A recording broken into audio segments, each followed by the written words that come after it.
Toy Story 5 pode ser bem melhor do que você imagina. Calma, antes de você tacar pedras em mim, fica aí e me escuta. Você deve ter percebido que saiu um teaser curtinho de Toy Story 5. E apesar dele ser curtinho, já deu pra notar que ele tem uma coisa diferente. Ele traz um motivo pra existir, que faz muito sentido. Bem diferente de Toy Story 4. A vilã da vez vai ser a Lily Pad, um tablet infantil.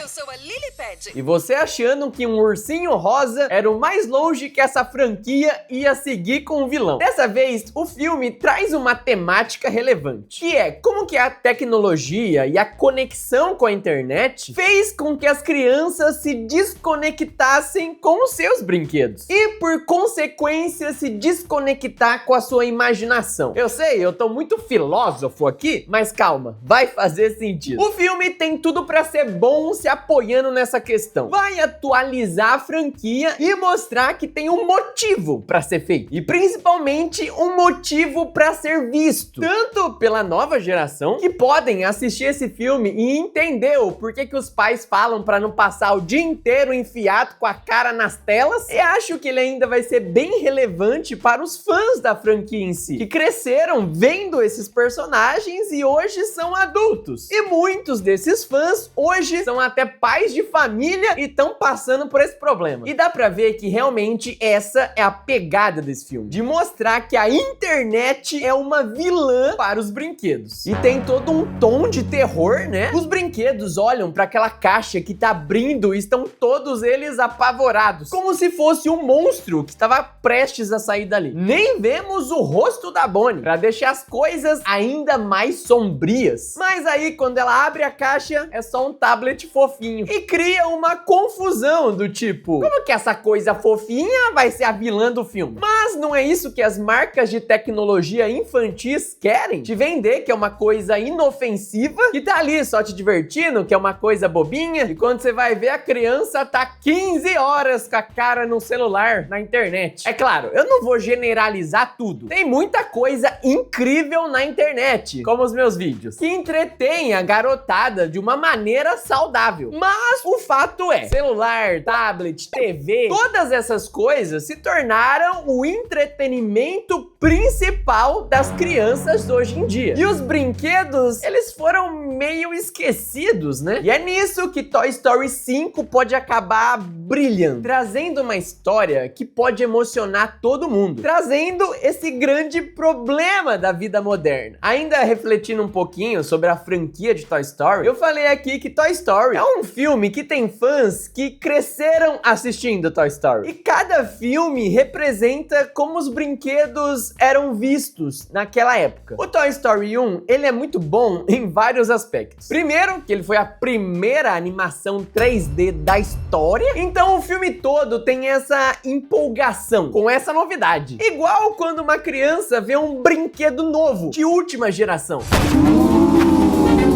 E tem até uma cena que reflete muito isso, que é aquela cena quando o Woody vê o Buzz pela primeira vez. E logo nas primeiras cenas do filme, temos o principal valor que o Toy Story traz, a imaginação. Aquela cena do Andy brincando com os brinquedos e imaginando várias cenas malucas, basicamente sendo uma criança. É muito legal e diz muito que eram os brinquedos para as crianças de antigamente. Antigamente parece que eu tô falando da época dos dinossauros, né? Indo pra Toy Story 2, que saiu 5 anos depois, o filme reflete um outro momento muito importante para a história dos brinquedos. Foi quando os brinquedos também foram direcionados para um público adulto. É claro, o principal foco ainda eram as crianças, mas já tinha ali os brinquedos para colecionar, que não pode tirar o brinquedo da embalagem, senão ele desvaloriza e depois você não consegue vender mais caro. E vemos tudo isso quando o Woody se encontra com a Jessie, o velho mineiro, bala no alvo. Todos eles eram destinados a um museu, sendo que eles deviam estar na mão de uma criança. E o filme trata um pouco disso. A Jessie, ela foi abandonada por uma criança, e a mágoa que ela tem é tão grande que ela se contenta em ser a apenas uma peça no museu. Mesmo que ela quisesse muito brincar novamente e se divertir com uma criança. E isso reflete bastante essa época que já tinham os videogames. E talvez tenha sido o primeiro momento que os brinquedos tenham sido deixados de lado. E a queda do interesse por brinquedos fez com que muitos olhassem esse mercado como brinquedos para colecionar. Não é à toa que os anos 90 foi quando os action figures, bonequinhos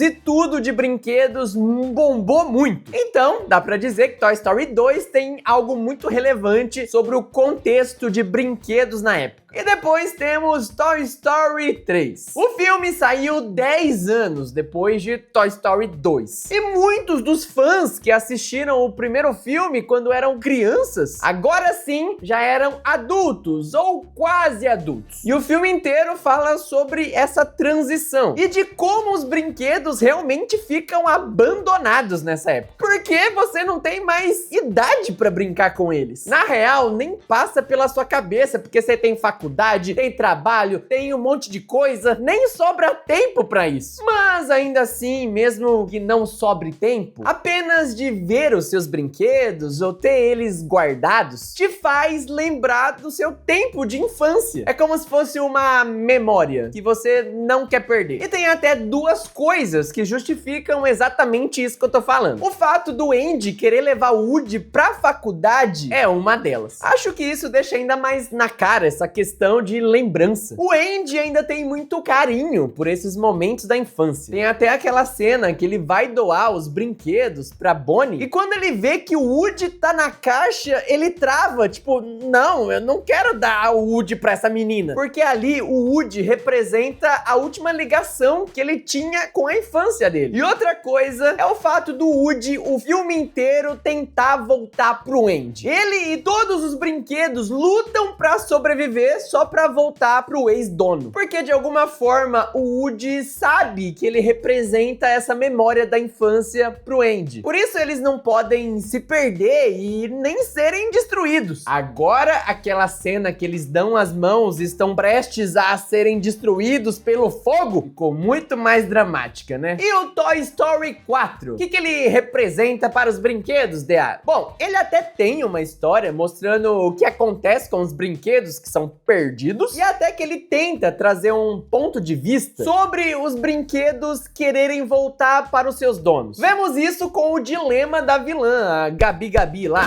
Gabe. Mas, pra ser sincero, isso não teve um apego muito emocional pros fãs. Talvez por tratar de alguns temas mais pesados, com a própria Gabe, o Garfinho, a Beth. Eles pensaram que o público adulto ia se conectar, mas acho que não conectou nem com o público novo e nem com o público antigo. Antes de sair esse filme, todo mundo achava que ele ia ser desnecessário. E depois que saiu e a galera assistiu, eles falaram, realmente era desnecessário. É verdade. E todo mundo só conseguia pensar em um motivo pra existir Toy Story 4. E agora, o quinto filme, pelo que tudo indica, vai trazer esse novo dilema para os fãs de carteirinha. Que, como falei, muitos são adultos e pais de crianças que ficam o dia inteiro na internet. E agora no filme temos a Bonnie o dia inteiro num tablet. Será que isso vai acabar com a imaginação da Bonnie? Que, como você deve lembrar, em Toy Story 4, ela é uma criança muito criativa na hora de brincar, criar histórias, igual o Andy quando ele era criança. Mas o Andy, ele não teve um tablet pra distrair ele. Agora, imagina se no primeiro filme de Toy Story, em vez de um Buzz Lightyear, o Andy tivesse ganhado um celular. Cara, o que ia acontecer? Que tristeza. E esse quinto filme vai falar justamente sobre isso. Provavelmente ele vai vilanizar a internet no primeiro momento, mas depois dar uma conciliada, né? Como que a gente equilibra a internet, brinquedos, imaginação, sem ser de uma maneira que derreta o cérebro da criança. Por isso eu tenho uma leve impressão que Toy Story 5 vai sim ser melhor que o 4. No mínimo melhor que o 4, né? Isso que eu espero. E você, o que você acha desse próximo filme do Toy Story? Comenta aqui embaixo que eu quero ler o seu comentário. Eu vou ficando por aqui. Um abraço e tchau!